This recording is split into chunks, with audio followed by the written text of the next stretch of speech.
Well, the security cluster has put the country into its confidence. That's as far as what's been done since the deadly unrest in July last year. Today marks the anniversary of what would become the bloodiest period in South Africa, in recent history at least.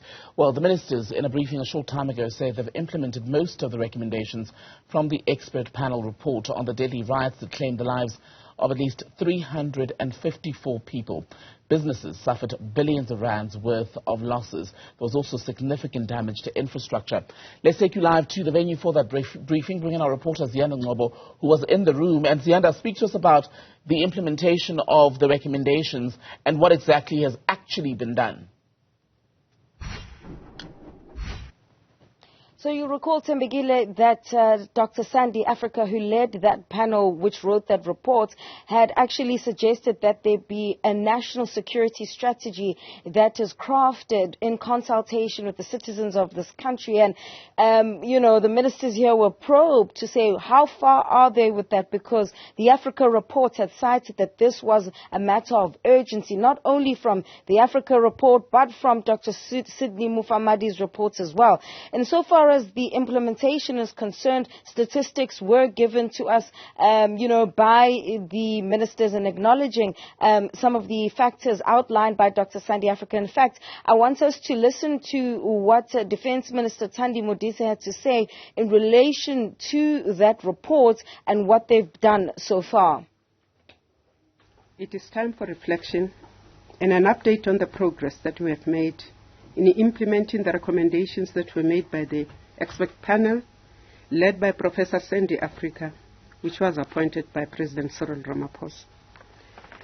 The expert panel had highlighted the following weaknesses in the justice and security system: the failure of the country's state institutions to conduct timely risk assessments, the inability of these institutions to forewarn the police and government of the impending violence, the lack of capacity of the police officers to stop and to contain the rioting and the looting, and the lack of capacity within SAPS to control the huge crowds which took part in the violent public violence and looting. A number of recommendations stem from these findings, such as strengthening the capacity of law enforcement agencies to respond to all situations, reviving the functioning of the National Security Council, strengthening community policing forum, establishing partnerships between the public and the police, and establishing social cohesion and support programs.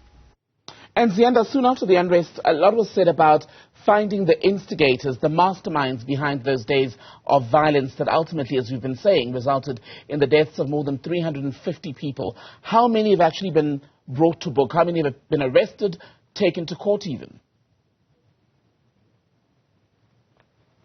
So Police Minister Bheki Cele says that the current number, which was outlined in the statement of 19 people, is likely to increase by another 86 people in the next coming weeks. He just said soon. But of course, Tembegile, there are concerns around the alleged masterminds or the instigators of this violence using means and tools such as social media to rally calls for the destruction and the criminality and the ultimate loss of life in that unrest. And, Police Minister Bheki Cele, I personally asked him a question around why is it what they're doing about those who are perceived to be instigating the violence, including the daughter of former President Jacob Zuma, Duduzile Zuma Sambudla, and whether or not then this is sending an incorrect message that he might be scared to go down that route, given what the report has said about the factional battles within the ANC creating instability in the country.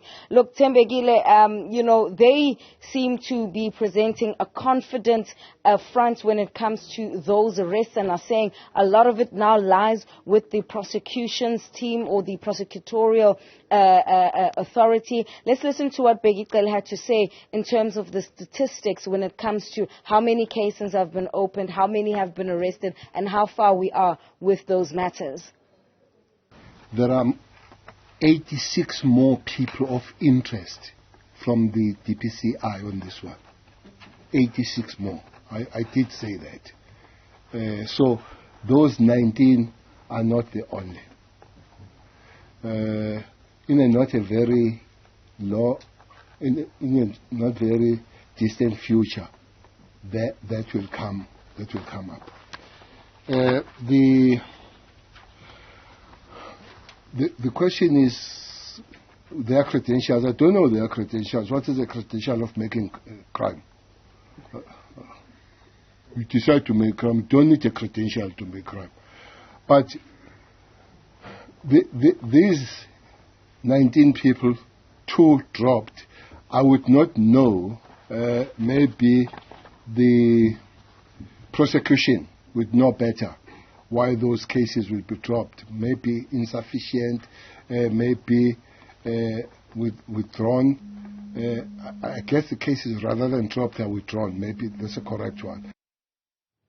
And Ziyanda, just as we wrap it up for now, there was a lot of toing and froing today about whether the timeline as set up by government in marking the anniversary of July's unrest is actually correct as far as to when we got the first signs of trouble and perhaps when the first people were killed. What was the conclusion? So the police minister is adamant that according to their methodology that they're using to track when this began, it's according to the incidents that have been reported to police. So he's saying on the 9th of July, and he was in Mpangeni where he was there to congratulate and see off the officials who had executed the arrest, the operation for the arrest of former President Jacob Zuma, that was when they recorded officially, so that there may have been, deaths before or attempts that were thwarted before the official incidents that were attended to by police. For him, he's saying it's neither here nor there, but according to them, it began on the 9th of July. But Thembekile, regardless of when this may have happened, the issue here, I think, is the concern with what's currently, as we speak, happening on social media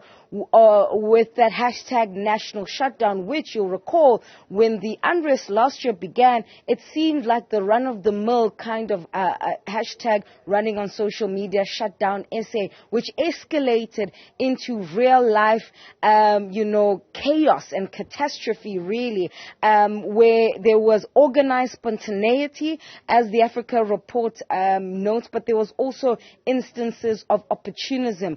But because of where we are in terms of the socio-economic conditions that have worsened, poverty, levels of unemployment, petrol hike, it really, I wonder what South Africans are to make of that briefing as to whether or not then we may not see another fresh round of civil unrest, because those factors also contributed to what we saw last year.